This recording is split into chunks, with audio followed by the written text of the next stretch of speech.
শাপলা চত্বরের সমাবেশের এক যুগ কর্মসূচি নেই হেফাজতের। এদিকে ভারতকে কঠোর হুঁশিয়ারি দিল পাকিস্তানের সশস্ত্র বাহিনী। জানাবো জুবাইদা নিরাপত্তায় বাড়তি সতর্কতা এবং সর্বশেষ জানাবো ইসিতে নিবন্ধন পেতে তৎপর নাম সর্বস্ব ৬৫ রাজনৈতিক দল। শুনছিলেন সংবাদ শিরোনাম, এবারে বিস্তারিত। শাপলা চত্বরের সমাবেশের এক যুগ কর্মসূচি নেই হেফাজতে। ২০১৩ সালের ৫ই মে ধর্মীয় অনুভূতিতে আঘাত, ব্লগারদের বিরুদ্ধে শাস্তির দাবি এবং নারী নীতির বিরোধিতা সহ ১৩ দফা দাবিতে ঢাকার শাপলা চত্বরে অবস্থান নেয় কওমি মাদ্রাসা ভিত্তিক সংগঠন হেফাজতে ইসলাম। তৎকালীন আওয়ামী লীগ সরকার হেফাজতকে শাপলা চত্বর থেকে সরে যাওয়ার আহ্বান জানায়। ওই ৩ দিনভর উত্তেজনা ও সহিংসতা ছড়িয়ে পড়ে মতিঝিল এলাকায়। শেষ পর্যন্ত মধ্যরাতে চলা যৌথ অভিযানে শাপলা চত্বর ছাড়তে বাধ্য হন হেফাজতের নেতাকর্মীরা। সেই রাতের অভিযানে হেফাজতের কতজন নেতাকর্মীর মৃত্যু হয়েছে তা নিয়ে নানা বিতর্ক রয়েছে, কারণ এখনো পর্যন্ত সংগঠনটির পক্ষ থেকে কতজনের মৃত্যু হয়েছে তার তথ্য প্রকাশ করা হয়নি। এদিকে শাপলা চত্বরে ঐতিহাসিক সমাবেশের এক যুগ পূর্ণ হলেও সংগঠনের পক্ষ থেকে এই উপলক্ষে কোনো কর্মসূচি ঘোষণা করেনি হেফাজতে ইসলাম। হেফাজতের কেন্দ্রীয় নায়েবে আমির মাওলানা মহিউদ্দিন রাব্বানী বলেন, ৫ই মে উপলক্ষে সংগঠনের পক্ষ থেকে কোনো কর্মসূচি ঘোষণা করা হয়নি। তবে আগামীকাল খিলগাঁও মাদ্রাসায় ৩রা মের সমাবেশ পরবর্তী একটি সমাবেশ ডাকা হয়েছে।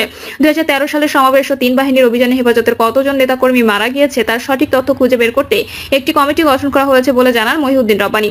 তিনি বলেন, আশা করছি আগামী কিছুদিনের মধ্যে সেই দিনের মৃত্যুর সঠিক তথ্য জানাতে পারবো। ২০১৩ সালের পর হেফাজতের অনেক নেতা গ্রেপ্তার ও মামলার মুখোমুখি হন। তৎকালীন আওয়ামী লীগ সরকারের রোশনালে পড়ে সংগঠনটি একসময় নিষ্ক্রিয় হয়ে পড়ে।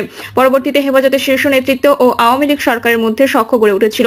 ২০১৮ সালের নভেম্বরে ঢাকার সোহরাওয়ার্দী উদ্যানে কওমি মাদ্রাসার শুকরানা মাহফিলে হেফাজতের তৎকালীন আমির প্রয়াত আলামা শাহ আহমদ শফি ছিলেন। সেই অনুষ্ঠানে যোগ দিয়েছিলেন সাবেক প্রধানমন্ত্রী শেখ হাসিনা।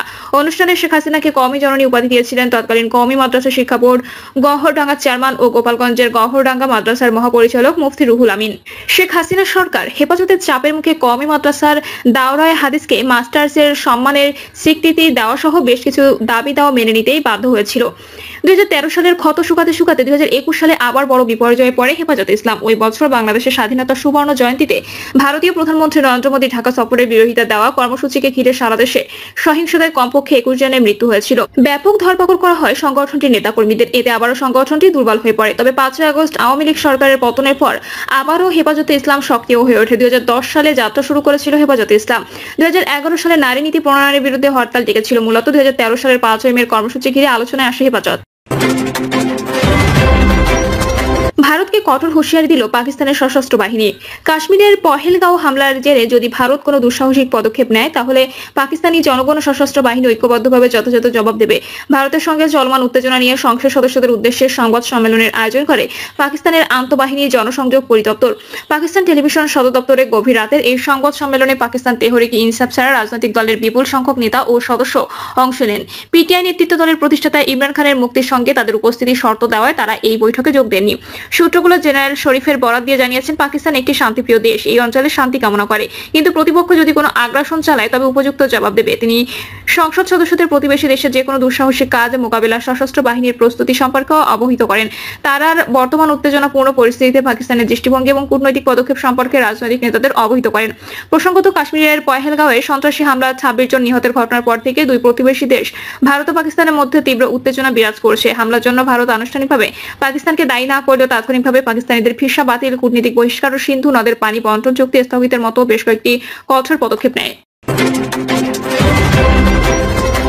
জুবাইদা নিরাপত্তায় বাড়তি সতর্কতা। দীর্ঘ প্রায় ১.৫ যুগ পর দেশে ফিরছেন বিএনপির ভারপ্রাপ্ত চেয়ারম্যান তারেক রহমানের স্ত্রী ডক্টর জুবাইদা রহমান। সব ঠিক থাকলে আগামী মঙ্গলবার সকালে শাশুড়ি ও বিএনপি চেয়ারপারসন খালেদা জিয়ার সঙ্গে লন্ডন থেকে ঢাকায় পৌঁছাবেন তিনি। দেশে ফিরে ধানমন্ডিতে নিজের বাবার বাসভবন মাহবুব ভবনে উঠবেন বলে দলীয় সূত্র জানিয়েছে। জানানো হয়েছে, জুবাইদা রহমানের আগমনকে ঘিরে ওই বাসায় ব্যাপক প্রস্তুতি চলছে। ঘরের ভেতরে বাইরে করা হচ্ছে নিরাপত্তা ব্যবস্থা, বসানো হয়েছে সিসিটিভি, নিশ্চিত করা হচ্ছে পানি, বিদ্যুৎ, গ্যাস, এমনকি বিকল্প বিদ্যুৎ সরবরাহের জন্য জেনারেটর। বিএনপির মিডিয়া সেলের সদস্য আতিকুর রহমান রুমন জানান, জুবাইদা রহমানের নিরাপত্তার বিষয়টি সর্বোচ্চ গুরুত্ব দিয়ে দেখা হচ্ছে। বাড়ির চারপাশে নজরদারি বাড়ানো হয়েছে। দায়িত্বে থাকবেন সিএসএফ সদস্যরা, সঙ্গে থাকবেন পুলিশ সদস্যরাও। তিনি আরো জানান, দলের ভারপ্রাপ্ত চেয়ারম্যান তারেক রহমান নিরাপত্তার ব্যবস্থা করতে গিয়ে যেন এলাকাবাসীর কোনো ধরনের অসুবিধা না হয় সে বিষয়ে কঠোরভাবে নির্দেশ দিয়েছেন। তার কথায় নিরাপত্তা নামে মানুষকে বিরক্ত করা যাবে না, এটা স্পষ্ট নির্দেশ। বিএনপি চেয়ারপারসনের একান্ত সচিব এবিএম আব্দুস সাত্তার গত ৩০ মে পুলিশের মহাপরিদর্শকের কাছে চিঠি দিয়ে জুবাইদা রহমানের নিরাপত্তা নিয়ে শঙ্কা প্রকাশ করেন। সেই চিঠিতে গানম্যান, পুলিশ প্রোটেকশন, বাসায় আর্টস ওয়ে ও ও পুলিশ পাহারার দাবি জানানো হয়। এর পরপরই পুলিশ ও গোয়েন্দা সংস্থার কয়েকজন কর্মকর্তা মাহবুব ভবন পরিদর্শন করে নিরাপত্তা ব্যবস্থার খুঁটিনাটি পর্যালোচনা করেন। 2008 সালের 11 সেপ্টেম্বর তারেক রহমানের সঙ্গে ঢাকা ছেড়েছিলেন জুবাইদা রহমান। একই বছরের 26 সেপ্টেম্বর দুর্নীতি দমন কমিশন কাফরুল থানায় তাদের বিরুদ্ধে জ্ঞাত আয় বহির্ভূত সম্পদ অর্জনের অভিযোগে মামলা করে। মামলায় জুবাইদা রহমানকে 3 বছরের কারাদণ্ড ও 35 লাখ টাকা অর্থদণ্ড দেয় ঢাকার একটি আদালত। তবে গত বছর ছাত্র জনতার অভ্যুত্থানে শেখ হাসিনা সরকারের পতনের পর তার সে সাজা স্থগিত করা হয়। ইসিতে নিবন্ধন পেতে তৎপর নাম সর্বস্ব 65 রাজনৈতিক দল। নির্বাচন সামনে রেখে তৎপর হয়ে উঠেছে নাম সর্বস্ব অনেক রাজনৈতিক দল। এসব দলের কোনোটিই নেই কার্যকরী কমিটি, কোনোটি আছে শুধুই কাগজ কলমে।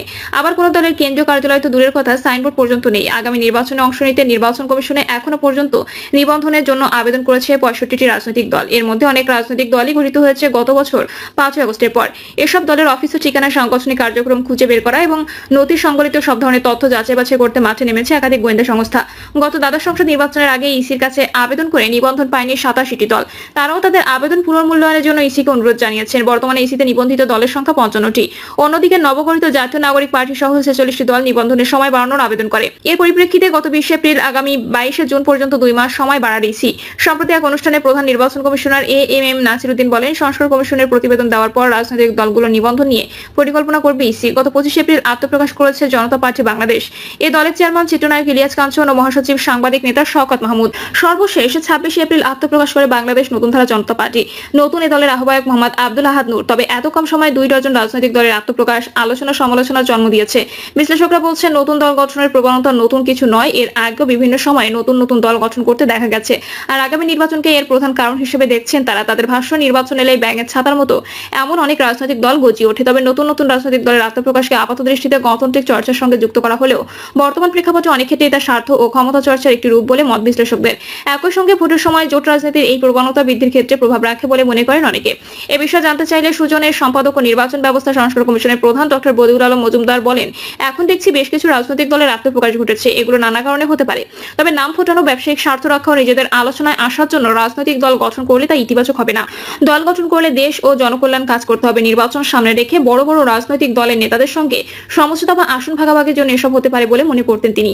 আগামী কয়েকদিনের মধ্যে নতুন কেন্দ্রীয় কার্যালয় প্রস্তুত করবেন বলে জানান নূর ইসলাম। আরেক আবেদনকারী বাংলাদেশ বেকার মুক্তি পরিষদের কেন্দ্রীয় সভাপতি আতিকুর রহমান রাজা বলেন, বাংলাদেশকে বেকার মুক্ত করতে এই রাজনৈতিক দল প্রতিষ্ঠা করেছি। এবারই প্রথম নিবন্ধনের আবেদন করা হয়েছে।